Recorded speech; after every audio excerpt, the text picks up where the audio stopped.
It is true that throughout the world, literally millions of homes have some form of water feature in their garden. Whether it be a bubbling stone, a small goldfish pond, or a state-of-the-art koi pool, it seems that the sight and sound of water is very important to us. Over the past 15 years or so, the hobby of keeping koi carp has enjoyed phenomenal growth all over the world. It seems the elegant beauty of koi has captured the imagination of many average water gardeners, and subsequently koi societies, clubs and retail outlets have sprung up throughout the length and breadth of the land. However, to successfully keep koi and to provide them with a stable environment, they do require fairly specific conditions in which to thrive. Over the course of this program, we will discuss these requirements and hopefully provide you with all the information you need to build a system that will adequately serve a number of these magnificent fish.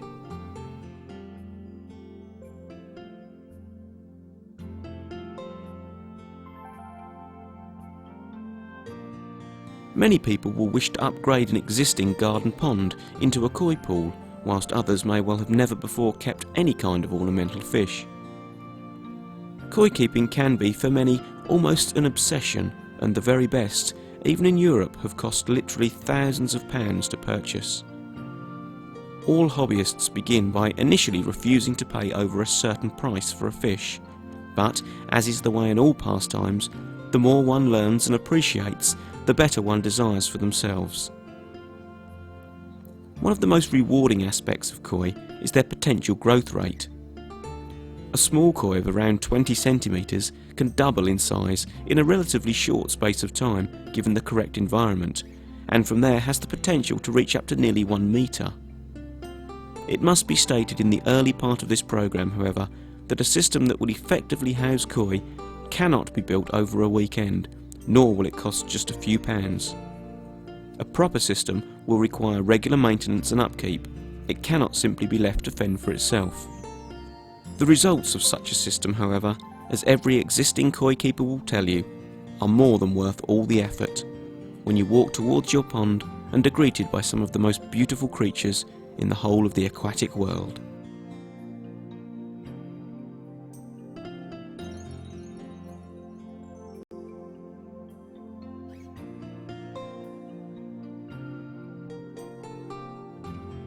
Koi carp originate from a small number of villages located in the Niigata prefecture of northwest Japan.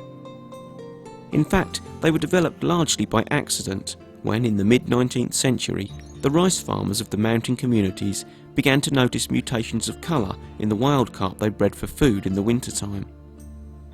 These very poor, very insipid carp were then interbred with one another, purely as a hobby for the farmers, and over the next few decades, some of the varieties we see now began to become established. In 1923, Japan held a national exhibition in Tokyo, in which each region of the country was invited to bring a locally produced exhibit. The Niigata communities took along some of these coloured carp, and it was from here that the interest and subsequent industry began to escalate. The breeding intensified over the ensuing years, but it was not until the invention of the plastic bag, as late as the 1960s, that serious numbers could be transported without heavy losses occurring. Today, the Niigata area of Japan continues to lead the world in the development of koi, and many of the breeders have inherited their businesses from their fathers, grandfathers and great-grandfathers, who started the industry some 150 years ago. Koi have spread all over the world, and the industry generates literally billions of pounds each year. Koi are now produced in other countries apart from Japan, places such as Israel, China, Singapore, Malaysia and to a lesser degree throughout Europe. Although the Japanese will always produce the very highest quality and therefore the most expensive koi, other countries are improving year by year. There are also large hobbyist organisations in many areas of the world, and joining one of these can only serve to increase your knowledge further.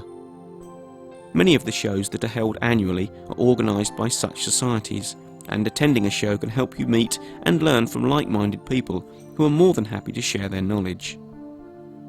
Shows are also frequented by many koi dealers who not only sell the fish themselves, but many of the peripheral items that enable you to build and maintain a proper koi pond system. As with most things, there are within the koi industry a number of trains of thought as to exactly what constitutes acceptable conditions for koi. So, in the next section, we will attempt to define the basic parameters their environment must consist of for them to lead a healthy life.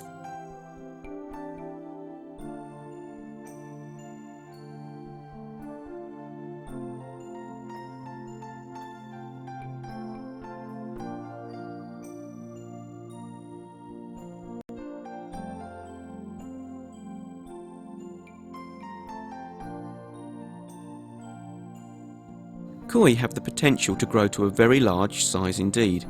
However, they do need sufficient space to do this, and if confined to a pond of limited size, they can tend to become somewhat stunted in their growth, taking on the aesthetic characteristics of a rugby ball. The question, how long is a piece of string, can in some ways be applied to the required size of a koi pond. In reality, a volume of around 2,000 gallons would be regarded as an absolute minimum. Anything smaller than this would not give the koi room to exercise and therefore grow and develop. Whilst there is much discussed with regard to the minimum size, everybody will agree that to a certain extent a koi pond can never be too big. This is certainly true provided that the filtration system installed is capable of serving the main pool area. It would be easy to excavate a larger than intended pond, only to find that in a few months that the original filtration system is struggling to cope with the increased volume of water. The surface area of the pond is very important. It allows the fish room enough to adequately exercise, something vital to their well-being. To maintain good body shape, koi must have the room to swim both horizontally and vertically, and in keeping with this fact, something just as important is depth. If the pond is not to be heated, adequate depth will be required so your koi can shelter and in effect hibernate throughout the winter. The water temperature of any unheated pond falls dramatically throughout the colder season, but below a depth of around 5 feet, the temperature will not greatly fluctuate, and this is where the koi will feel most comfortable. Whilst temperature changes of any degree are not good for koi, this should be taken into consideration when planning your pond. Aim then to have a minimum depth of at least 5 feet. How much deeper you go past this is largely a matter of personal preference, but the physical task of digging much below 7 or 8 feet, especially if you're digging by hand, becomes extremely difficult, and anyway becomes unnecessary at those depths. These figures are, however, relevant regardless of the overall gallonage of your pond. A 2,000 gallon pond will require the same depth as a system 10 times the size. Unfortunately, we do not live in an ideal world, but were it the case, then all koi ponds would be a minimum of 6,000 or 7,000 gallons of water, and their filtration systems would cover at least an additional third of the total surface area. All would have a minimum depth of 6 feet and would turn over their entire contents of water once every 2 or 3 hours. All ponds would also be heated, thereby avoiding many of the problems that can arise during or indeed just after the colder months of the year. Whilst it's not always possible, for whatever reason, to achieve these goals, we should all attempt to get as close as we can for the well-being of our koi, which at the end of the day is the main objective of the hobby.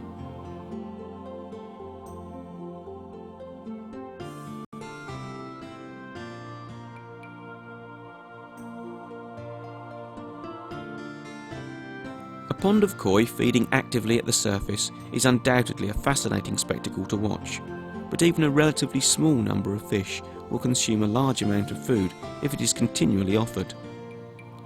In the course of nature, the poisonous waste that is eventually excreted will remain in the water if it is not quickly removed. Koi excrete a chemical called ammonia, which will poison the entire population, causing initial health problems and eventual death. This is why the filtration system of a koi pond is so very important. Whilst the filters can be disguised or hidden from view, they are the single most important factor governing the efficiency of a pond. An inefficient system will never provide an effective environment, whilst one which works effectively will run for years and years, requiring very little maintenance. Whilst there are many high-quality, ready-made systems on the market, it is without doubt important to understand the principles behind filtration and just why it is required. The water will be drawn into the system principally by the bottom drains, which, as their name suggests, are located at the very lowest point of the pond. The pump, which runs 24 hours a day, 365 days a year, draws by gravity the water through the system. Within the filters, this ammonia will then be converted to a byproduct, nitrite, which is still poisonous to fish. In turn, this will become nitrate, which in small quantities will also allow fish to live normally. Modern filtration systems are normally broken down into 2 or 3 sections. The first of these is known as mechanical filtration, and sometimes consists initially of a round cylinder known as a vortex. As the large solid pieces of debris enter the filter, the natural spinning motion of the vortex removes them from circulation, thereby allowing them to fall to the bottom of the chamber where they can be flushed away. An efficient vortex should be able to deal with the mechanical filtration in itself, but if not, you may need to place a few nylon brushes in the second chamber. As the water passes through the brushes, even more particles are caught, resulting in even cleaner water. Brushes, however, can be labour intensive and will require maintenance. The subsequent chambers are where the main nitrification process of biological filtration will take place. The biological chambers contain some form of filter media, be it stones, matting, plastic tubes. There are many kinds, and on this media bacteria has a massive surface area on which to colonise. Once these chambers have become active, it is important they are left alone, except when each one is sporadically cleaned. Any unnecessary disturbance will cause massive disruption to the system and should be avoided. Having said this, however, a balanced maintenance program needs to be established. Some medias can tend to become blocked more than others, especially if the mechanical part of the system, the vortex, is not doing its job effectively. That is why these days more and more people are using almost exclusively Japanese matting arranged as a cartridge, thereby allowing the water a free path through the chamber. Japanese matting also provides the bacteria with ample areas on which to perform their task. It should also be noted at this point that each one of the chambers needs to have its own bottom drain, so the debris that collects can be flushed away quickly and effectively. The size of a filtration system is also something that is debated heavily. Whilst its efficiency is without doubt the most important factor, its surface area should be around 1/3 the size of the pond, certainly no less than 1/4. These figures will need to be taken into consideration when planning the location of your pond, and on no circumstances should they be skimped upon. Literally thousands of koi keepers have paid the price for installing smaller and probably less effective filtration systems and have lost many koi in the process. This is the single most important aspect in the design of a koi pond system, and its consideration is absolutely vital. There are a number of other forms of filtration available, all designed to further aid the quality and clarity of water within your pond. Sand filters, identical to those found on regular swimming pools, have been employed for many years. Their purpose is to remove the last solids which have evaded the media and thereby give the water a final shine before it returns to the pond, but they are now being used less and less these days. They are not inexpensive to both purchase and run, and with the advancements in filtration, they are generally thought to be surplus to requirements. A power skimmer, however, is something that should definitely be installed. This is a device that removes the various pieces of debris that accumulate on the top of a pond by retaining them in a purpose-made basket, whilst continuing to pump water through the system. It is surprising just how much debris can accumulate, and with this in mind, a skimmer should be deemed a must in all new installations. Another important piece of equipment is an ultraviolet clarifier, or UV. Placed after the water has exited the last biological chamber, these units are designed to combat the algae cells that cause green water and hinder you from seeing your koi. Whilst green water is in no way harmful, it does to a certain extent hinder your enjoyment of the hobby, so in today's world a UV is deemed a must. Be sure, however, to install one large enough for your system. This point can be applied to all aspects of filtration: UVs, pumps, the chambers themselves. It is important that they are all of the correct size, otherwise the one incorrect element will be the weak link in an otherwise strong chain, and problems will undoubtedly occur.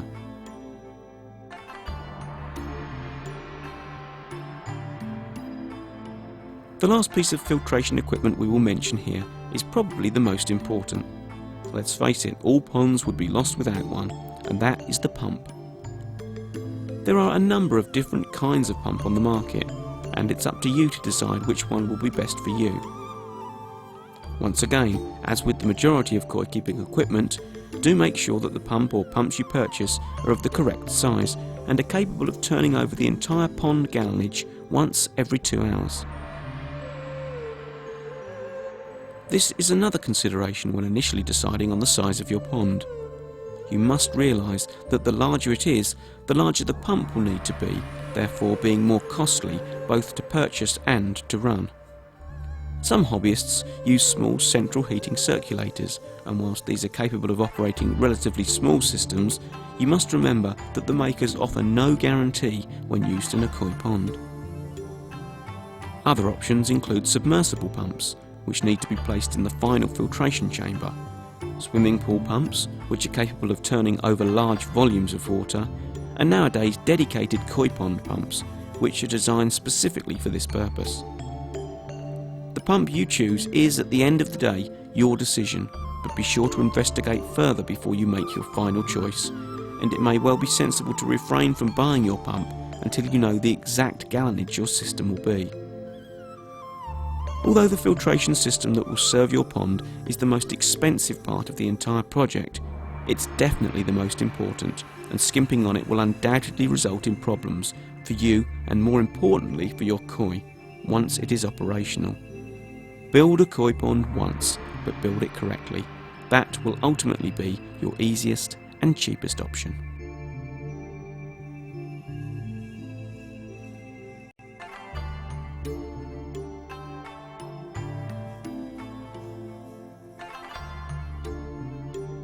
In this next section, we will evaluate the various materials you can actually use to build your pond, and then give you a number of suggestions as to how you can design and landscape it.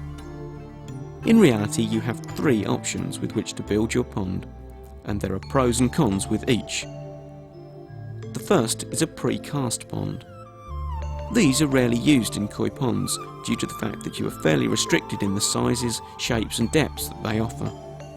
They tend to be used more in general ornamental garden ponds. If you do, however, decide that these are for you, then you must ensure that the unit you purchase meets the specifications we have already discussed. The very large plus points in regard of a precast pond is its ease of installation and its strength and durability. The second option is probably the most commonly used by newcomers to the hobby, the pond liner. The combination of its versatility and ease of installation is very appealing and should therefore be considered as a serious option. Do remember that a liner is, however, just that, and that despite the strength of today's materials, there is always the chance a tear or split may well occur, but in reality this should be considered a serious option. The only drawback with the third option available to you is price. A fiberglass coated blockwork design is the ultimate way of building a 21st century koi pool and should seriously be considered. Again, the shape of the design can be almost anything you wish it to be, and its strength is second to none. There are no annoying folds in the fiberglass under which debris can collect, as there possibly could be with a liner. This form of construction is, however, the most expensive of the three, and although the block work could be done yourself, we would recommend that the fiberglassing be carried out by someone experienced in this work. It can be a messy business and does need to be done properly. Each of the materials has its pros and cons, and it's up to you to decide which one is right for you, bearing in mind its importance in the overall project. Also at this stage, I'm sure you have a picture in your mind of how you want your finished pond to look, complete with landscaping and planted areas. This is the one area where we cannot advise you. All we can do is offer you some examples, purely because what one person finds attractive, another perhaps doesn't. All of the ponds you are about to see are different in their design, yet all have one common goal: to effectively provide a place in which koi can grow and develop successfully. As long as the fundamental construction and filtration methods we have discussed are adhered to, virtually any design will yield effective results, and it is down to personal tastes as to what appeals to you. The most important aspect to consider is to build a system that is safe for both you and your friends and family. This should always be your primary consideration, and only when that is achieved can you begin to develop your own ideas further. There are a number of options you have at your disposal. For example, is the pond going to be formal, semi-formal or informal in its design? Is it going to be part raised or in the ground? Or is it going to be Western or more Oriental in its style? There are other options open to you, namely bridges, pergolas, how the filters will be disguised, the addition of plants, bonsai, etc, etc, etc. The list goes on, and although you have your own ideas, it is advisable to see as many different designs as possible by maybe joining a koi society or by watching or reading some of the many DVDs and books which are on the market today. The design of a koi pond is a very personal thing, as are the fish it will house, and in many situations the only limit is your own imagination. However, as I have said before and will continue to say again and again, the system is always the first priority. Everyone will landscape his or her pond differently. It would be a boring world if everyone's ideas were the same, but as is the very nature of this hobby, we all take inspiration from other people. To conclude this section then, here are a number of ponds to give you inspiration as to what ideas you may wish to incorporate into your own design.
Keeping koi means different things to different people.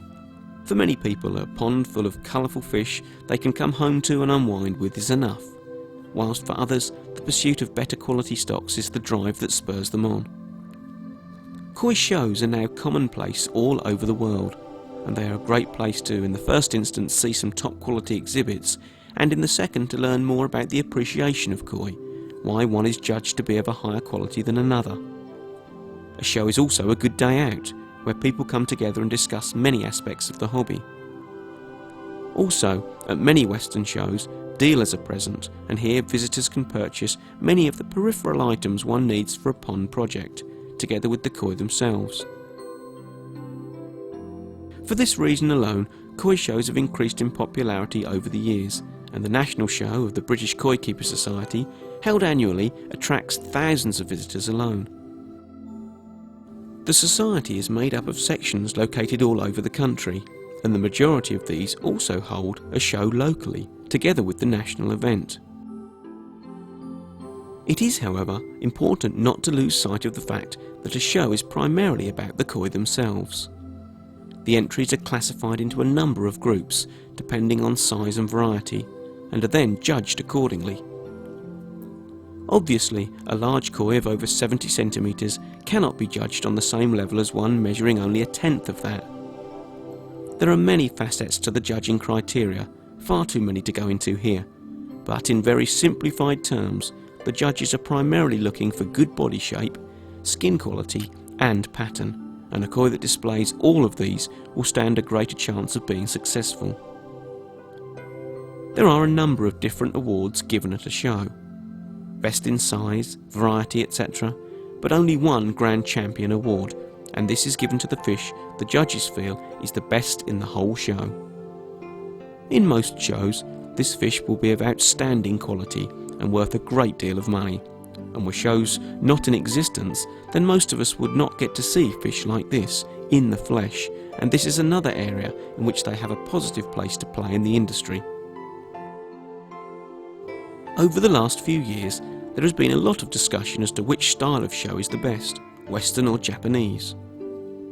In the majority of Western shows, each individual has a vat to himself, and this is to prevent the possible spread of disease to any other koi. This of course achieves its aim, but creates difficulty for the judges during the competition.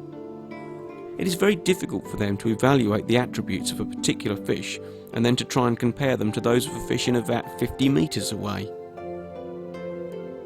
In a Japanese style show, however, all koi of the same size and variety are placed together in a single vat, so they can be examined side by side.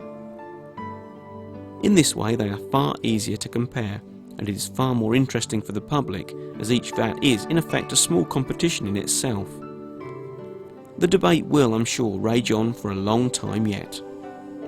Ultimately, however, our guidance comes from the Japanese, and they will always lead the way.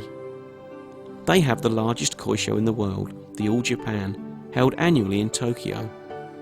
This dwarfs anything found in the West and contains truly mouth-watering specimens, up to almost a metre in length. Each year, up to 4,000 koi or so are entered, and it takes over 80 judges almost an entire day to complete the process. A visit to the All Japan show is for any koi fanatic the trip of a lifetime, the chance to see some of the finest koi ever produced all together under the same roof. There will be some people who keep koi for many, many years, yet will never once enter their fish into a show. This is a perfectly acceptable train of thought, and as I said at the beginning of this section, this is not what the hobby is about to them. For others, however, shows are the highlight of their year and will continue to play an important part in the overall industry.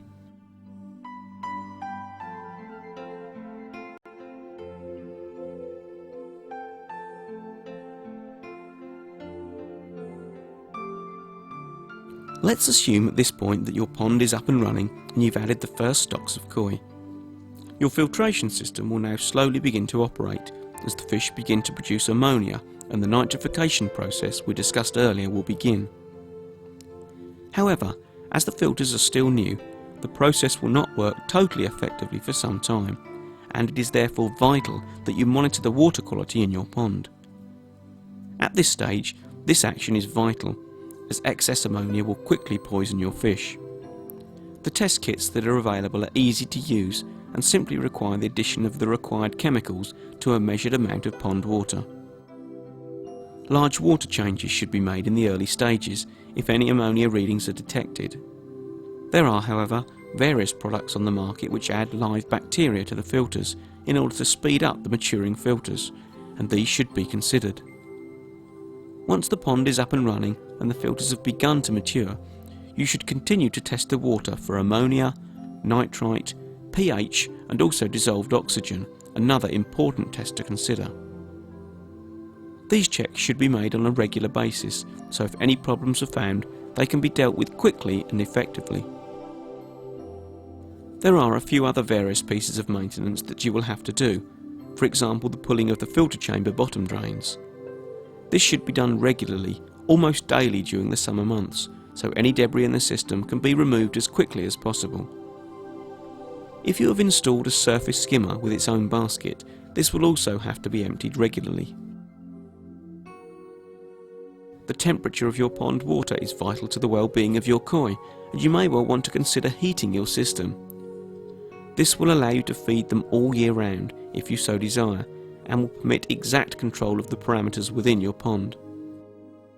Koi that are in an unheated pond do not enjoy the colder temperatures, and you can clearly see them sat motionless in the colder parts of the pond, in fact involuntarily hibernating through the winter. These are far from ideal conditions for koi to be kept in, and whilst in very cold water many of the diseases and bacteria that are harmful to koi do not survive, transversely nor does much of the friendly bacteria that has grown in the filters. Subsequently, during springtime, when the water naturally begins to warm, the parasites begin to multiply rapidly and problems may occur. The koi begin to produce more ammonia as they slowly begin to feed again, whilst the filter chambers do not have the bacteria able to cope with the increased loading, and you have a potential time bomb on your hands. In a heated environment, none of this happens, and you can control all of the parameters directly. Medication can still be added if required, and perhaps most importantly, you can continue to enjoy your hobby in the winter months. Although heating a koi pond is not cheap, neither as your collection grows will be your koi, and you may find that in the long run heating will need to be considered. After your drains have been pulled, you will need to top up the pond from your main supply. Whilst the water that we drink and wash in is of a very high standard for human consumption, it contains chemicals and additives that are not in any way beneficial for koi. This problem has been addressed, however, by the introduction of water purification systems. These are, in simple terms, large cylinders that remove the harmful substances placed in tap water in order that they receive only the purest water into their environment. Feeding your koi is probably the most enjoyable part of the hobby. The anticipation of food brings many of them to the surface in advance. The great splash of colour created as they take the pellets is a wonderful sight. As with all aspects of this hobby, however, feeding should be approached in the correct way. In the warmer months of the year, koi will eat almost constantly, and whilst this may be a wonderful way to spend a day, for both you and them, it is not the most sensible option. However much food you do offer, it should all be cleared within a 10-minute period, and if not, be sure to remove the surplus with a net to avoid decaying food in your system. Koi can be encouraged to feed directly from the hand, and this is one of the most rewarding aspects of the hobby. Aside from the commercially available pellets, your koi may also enjoy a treat of brown bread, lettuce leaves or prawns, and these may be offered sporadically. However, the food available today contains many of the nutrients koi need to stay healthy, together with additional ingredients which encourage the enhancement of colour. The quality of the food available today is very high, but feeding should be suspended when the temperature of the water falls below 50 degrees Fahrenheit. At these temperatures, your koi will probably not wish to eat a lot anyway, so the majority of food offered will generally be wasted. Wheat germ food is available from all good koi dealers and is designed for use during the autumn and spring periods. It contains a high degree of cereal and is ideal for when the temperature of the water is beginning to move up or down. Building a koi pond is one thing, but maintaining and upkeeping it is another, and both go hand in hand to a certain extent. The best system ever constructed will quickly become problematic if not looked after. However, it only takes a few minutes a day to keep a system running effectively, and if you do this, you should be rewarded with a largely trouble-free pond that will allow you to enjoy the hobby to the full. In truth, it is the water contained within the pond that needs to be of a high quality. The koi will largely look after themselves, and if this way of thinking is applied, many of the problems which could potentially occur should be averted.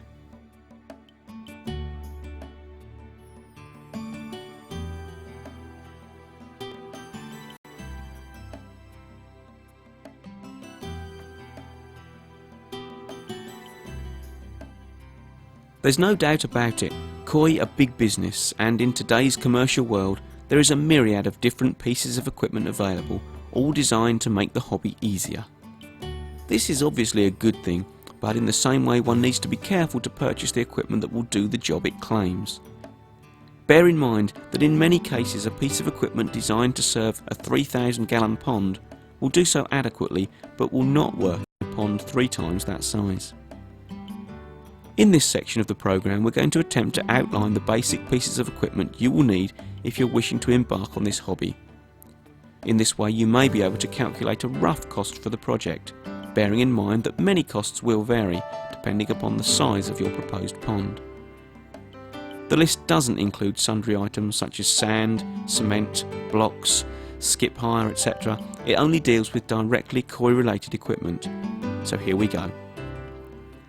If you're intending a liner pond, then of course the liner itself has to be bought, but be sure to allow plenty of overhang on every side, together with underlay. You will need bottom drains that will feed the filters themselves, the pond pump or pumps to circulate the water, and a skimmer for removing surface debris.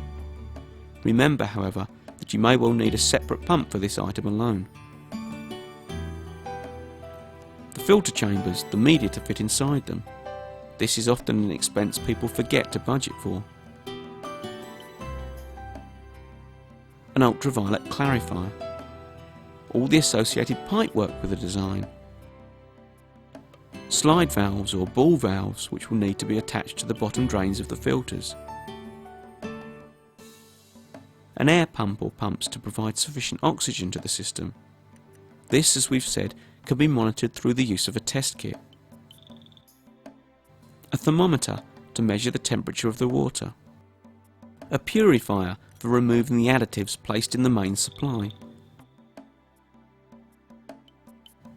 You then have to consider the aesthetic appearance of your design. Perhaps wood to cover the filter chambers, rocks or perhaps bricks for the pond edging or landscaping.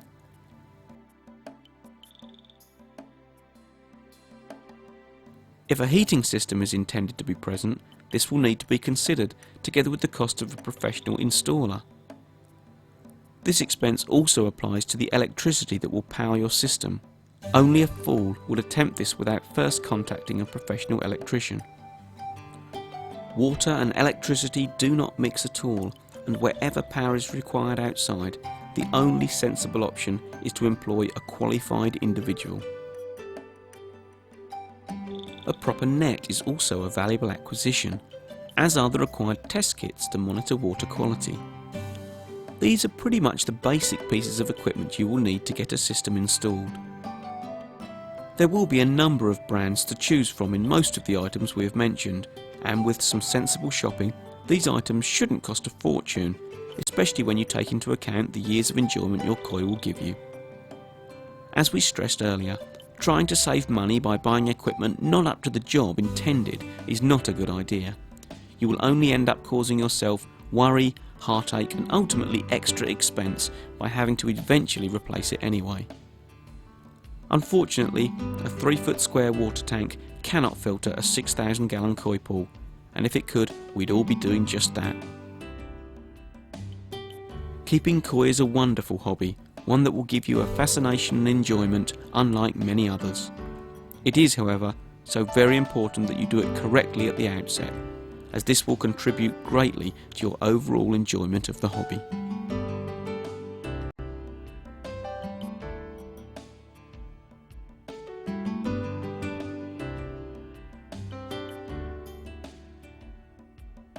For all koi keepers, purchasing new stocks is probably the most exciting and enjoyable part of the hobby, the chance to add better quality koi to their pond. This can, however, be something of a minefield, especially for the beginner, and in this section we will discuss a few points that you may wish to bear in mind. Firstly, when to buy.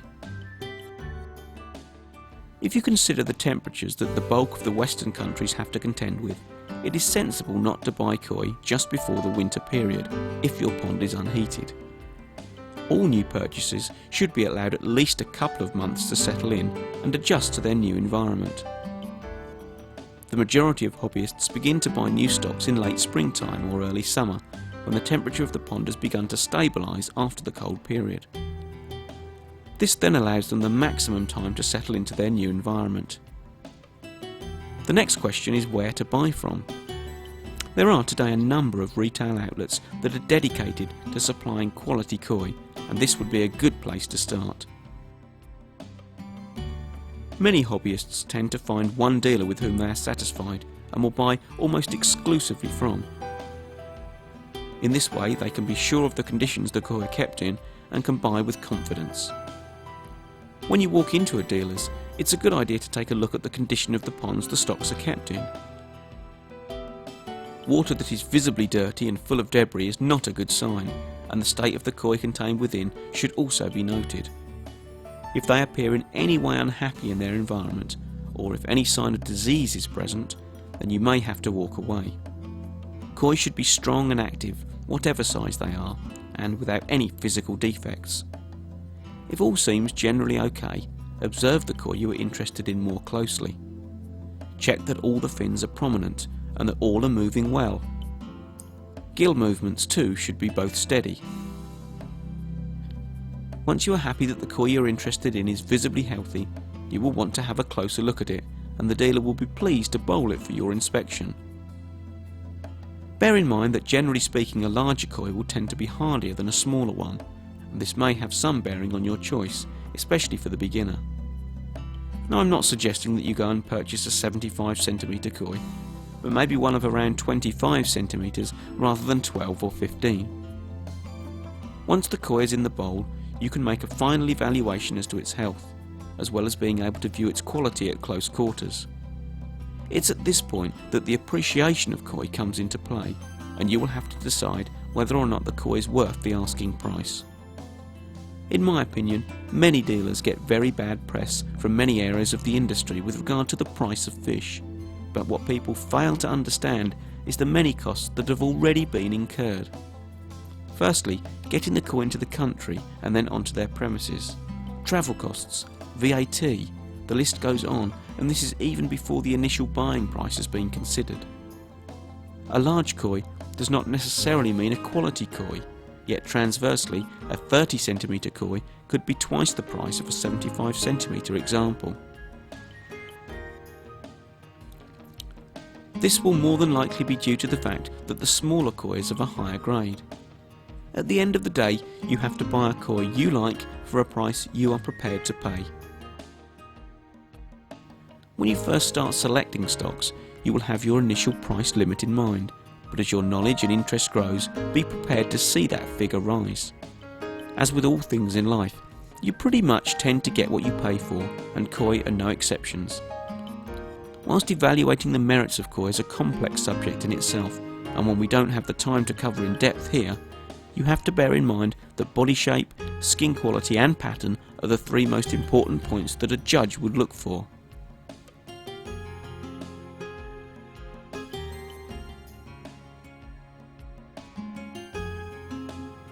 After you've made your selection, the dealer will bag the koi for you and plenty of oxygen will be added. Strange though it may seem, at this point the oxygen is as important as the water in the bag itself, and as long as the gills of the fish are covered, there will be sufficient water for the journey. When you place the koi in your car for the journey home, it's a good idea to carry with you a polystyrene box to protect it from the jolts and bumps you will encounter on the road. For any koi, the transportation process is a stressful one, and any precaution you can take to ensure a safe journey is wise. Upon arrival home, float the bag on the surface of the pond until the temperature of the water in the bag has equalised with that of the pond. This will normally take between 40 minutes and an hour.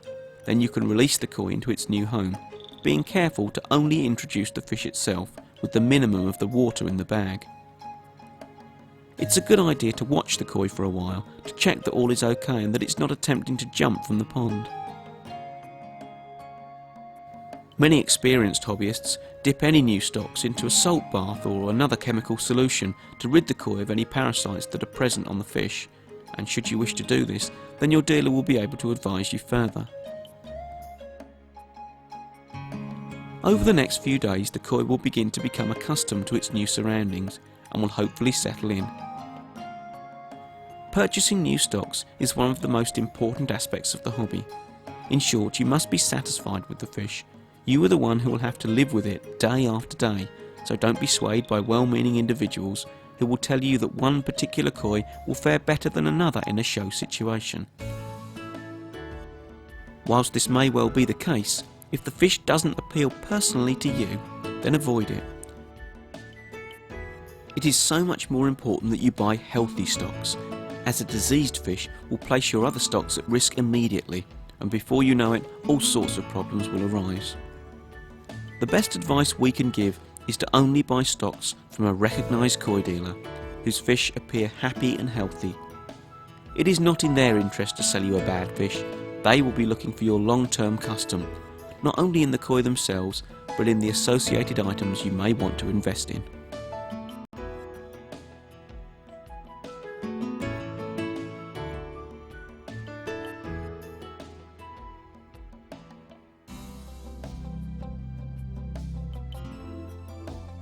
This DVD was produced in an attempt to help you to avoid some of the pitfalls that can cause problems in the early days of the hobby. Building a koi pond is not a 10-minute exercise. It needs to be undertaken with a degree of professionalism and knowledge, and throughout the course of this program, we have tried to provide you with a shortcut to much of that information. Koi keeping is a wonderful hobby that can at times be incredibly frustrating, but the sight of koi rising to the surface to take food, contented in their environment, makes it all worthwhile. There are many other sources of information available, covering all aspects of the hobby. Clubs, societies, magazines, DVDs, all designed to promote the health and well-being of koi and their owners. Koi is a Japanese development that has infiltrated the four corners of the world and is continuing to grow year by year. All of the koi producing countries are producing higher grade stocks, and this can only be of benefit to hobbyists across the globe. Thanks for watching this program. We sincerely hope it's been of use to you.